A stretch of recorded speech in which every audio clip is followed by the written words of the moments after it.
Hello everyone, I am Dr. Aringan Bhumi. I am a senior scientist to Biomed Arma. Today I am going to talk to you about a multimodal sensor approach that we are adopting to design a new kind of a breath analyzer. The sensor technology that we have designed is somewhat based on our human sensing, human smell sensing, or biological sensing. Say, suppose you walk into a room, you stop smelling what is there in the room after some time because you are already in a saturated level. But if you go out of the room and again come back, then you can again smell what is there in the room. The reason is our sensor's perception depends on the gradient.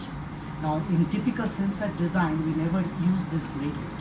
In our modern new technology, what we have started, we are trying to work on that fluctuational gradient part of using fluctuational kinetics of absorption on sensor surfaces to detect molecular signatures of various chemicals available in the environment. To do so, we'll demonstrate today a prototype design which consists of a sensor module, the electronics that connects to the sensor module, and a flow setup that allows us to inject some chemical into a vial, a unit at the top. We can put a small drop in it. I will demonstrate it and will show how the response changes. Before going deeper into the working of the system, let's look at how the sensor module looks like. That's the white unit that you see here. It has three different sensors. This first part goes as a IDE chip sensor that measures DC electrical current or DC resistance. There is the second part of the sensor. Here a quartz crystal microbalance goes, which measures the response changes at a high frequency, at a high 5 megahertz frequency. And there is a commercial relative humidity and a temperature monitor sensor as well. So using all the three sensors in tandem, we get multiple time scale information of all the fluctuational parameters, how molecules adsorb on a sensor surface.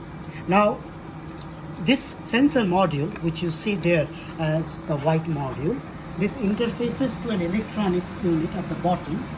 The electronics unit consists of electronic boards that interfaces with all the three sensor components to measure and interface with a computer to record the data. If you see, at the present moment, the system is running in a normal purging mode. That means I am sending air using an aquarium pump. It's flowing air through the sensor system, through my sensor, and it is recording the changes in natural frequency of the resonator, the QCM. Is also measuring the resistance of the resistive sensor, and is also monitoring the humidity and the temperature simultaneously. Now, we'll directly go into the demonstration now. I will take one drop of ethanol, I will put it in the vial, and then I will change the flow valve to the analyte injection position. So I'll put just one drop, close to about 20 microliter.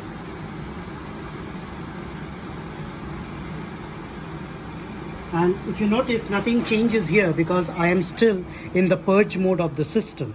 So now, as we'll see, as soon as I change it to my analyte injection line, by changing the direction of the valve, we will start noticing that the response of the system will start changing. We'll see the response starts decreasing right away. The resistance, the dissipation, and the frequency, these are the three components that you will see that changes a lot, and it changes very fast. In comparison, the relative humidity sensor and the temperature sensor will show a delayed response. This is a commercial sensor, it's not that sensitive. We have designed a sensor that will be very sensitive to that gradient change. So it is monitoring that gradient change in the molecular adsorption on the sensor surface, which consists of a engineered design of a very small, thin 200 nanometer layer of a nanoporous material called metal organic framework, which absorbs the molecules that you add through the injection system at your injection point It can be any volatile. I have used ethanol. I can demonstrate it with a methanol or any cannabinoids which primarily we are designing the sensor for. So now if you see, the response of the system has come to some steady state. You can see the relative humidity has also come down because your sensor system now is seeing more ethanol rather than the air moisture. But see, the relative humidity starts changing. It starts going up because how much ethanol that I have put in the vial, most of it is actually saturated the sensor at this moment. So it is not able to measure any further change in the relative humidity condition. So it is coming to a saturated value of relative humidity, that is room temperature humidity of around 34.2 today in the lab. But if you notice, at the same time my frequency response change also goes up and it's slowly coming to a steady state. Now what I'll do is I'll change the valve position to my purging line. So air will now directly purge through the sensor surface, and whatever has absorbed onto the sensor surface, it will dissolve. It will start dissolving. You'll see the relative humidity will slowly come to a steady state value of the relative humidity of the room.